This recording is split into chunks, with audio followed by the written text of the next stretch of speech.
말씀은 시편 26편 1절에서 12절의 말씀입니다. 함께 읽도록 하겠습니다. 내가 나의 완전함에 행하였사오며 흔들리지 아니하고 여호와를 의지하였사오니 여호와여 나를 판단하소서. 여호와여 나를 살피시고 시험하사 내 뜻과 내 양심을 단련하소서. 주인자심에 내 목전에 있나이다.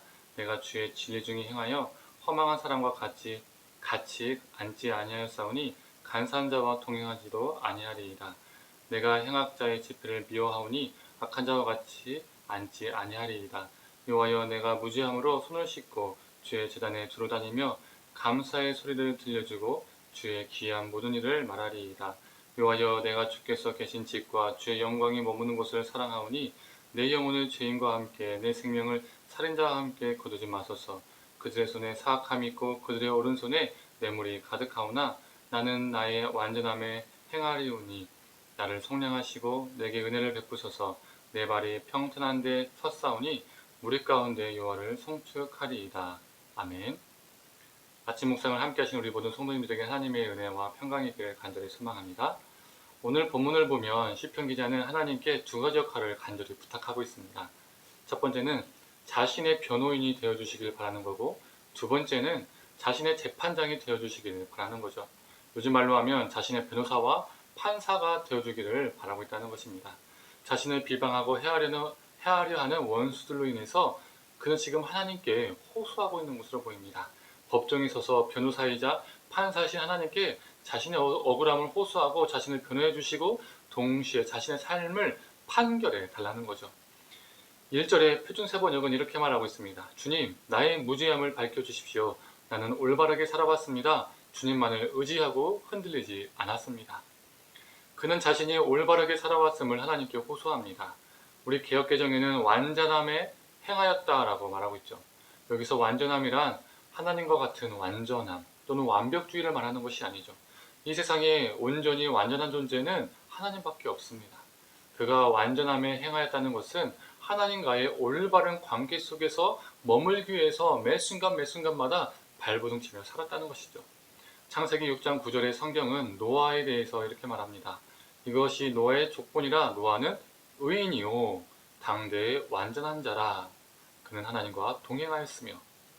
노아가 하나님처럼 완전한 존재이거나 완벽주의자였다면 홍수 이후에 술에 흥건히 취해서 벌거벗는 일도 없었겠죠.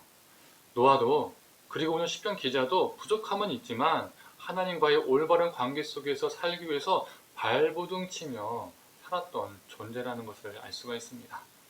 그래서 그는 이렇게 자신 있게 말합니다. 2절입니다. 공동번역으로 읽어드리겠습니다.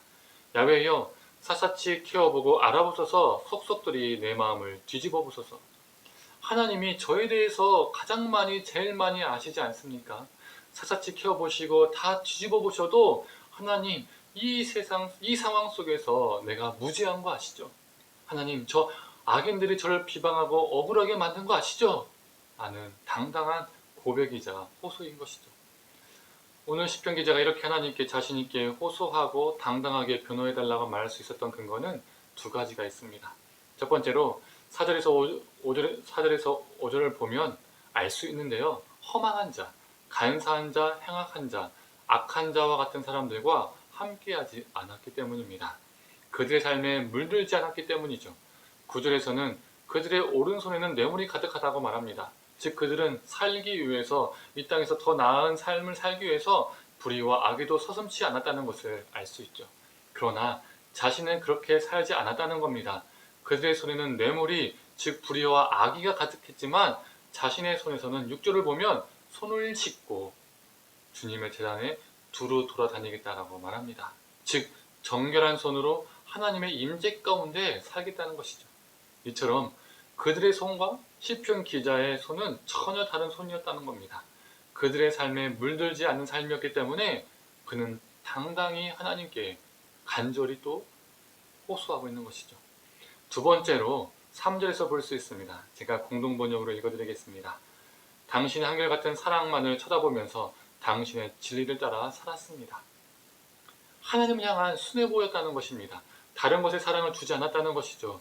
돈과 명예와 성공과 출세에 자신의 사랑을 준 것이 아니라 또한 그것들로부터 사랑을 갈구한 것이 아니라 오직 하나님의 사랑만 한결같이 바라보고 진리를 따라서 살았습니다. 그래서 그는 당당하게 고백할 수 있었던 것이죠. 사랑하는 성도님들, 우리는 어떠한지요? 하나님의 사랑만을 갈구하며 바라보며 살고 있는지요? 아니면 다른 것들로부터 사랑을 갈구하며 보상 심리를 느끼고 다른 것들로부터 우리의 심령을 채우며 살고 있지는 않은지요? 우리의 심령을, 우리의 삶을 하나님의 사랑으로 채우고 하나님의 사랑을 바라보며 사는 저와 우리 성도님들 되기를 간절히 소망합니다. 사랑하는 성도님들, 오늘 본문은 재판장이 선 것과 같은 이미지가 있다고 했죠. 우리는 언젠가 하나님의 재판정에 서게 될 겁니다. 그건 세상 법정이 아니라 하나님의 심판대이죠. 우리가 그 심판대 앞에 섰을 때, 그 언젠가 서게 될 때인데, 그때 오늘 시편 기자와 같은 고백이 되길 소망합니다. 하나님, 저 아시죠? 저 올바르게 살았습니다. 부족한 점 많았지만 하나님과의 그 관계 속에서 올바르게 살기 위해서 노력하며 살았습니다. 이런저런 사람들의 말도 있었고 오해도 있었고 비방도 있었지만 제 심령을 샅샅이 캐보시고 속속들이 제 마음을 뒤집어 보십시오. 하나님 아시잖아요. 저 주님만 사랑하면서 살았습니다. 저 주님의 사랑만 갈구하며 주님의 사랑만 쳐다보며 살았습니다. 저 주님의 진을 따라 제 인생을 살아왔습니다. 주님 아시죠? 주님을 찬양합니다. 이렇게 고백할 수 있는 저와 우리 성도님들의 삶이 되기를 간절히 소망합니다. 기도하겠습니다. 하나님, 오늘 시편 기자가 마치 법정에서 재판정에서 호소하고 있는 것처럼 하나님, 우리도 언젠가는 우리 인생 끝에서 하나님 심판대에 서게 됨을 보게 됩니다. 하나님, 우리가 하나님 심판대에 섰을 때에 왼편에 있는 염소의 무리가 되지 않게 하여 주시옵소서. 하나님 앞에 하나님, 내 속속들을 다 아시고 내가 뒤집어도 내 모든 것을 아시는 하나님, 내가 하나님 앞에서 올바르게 살고 하나님과 동행하고 하나님을 붙잡고 하나님을 신뢰하며 살았습니다 라고 우리가 당당하게 고백하고 호소할 수 있는 존재가 되게 하여 주시옵소서. 그래서 하나님의 우편에 서서 하나님의 그 양의 무리가 되어서 하나님 잘하였도다라고 칭찬받을 수 있는 우리 존재가 되게 하여 주시옵소서. 감사드리며 사랑이 많으신 예수님의 이름으로 기도드립니다. 아멘.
아멘.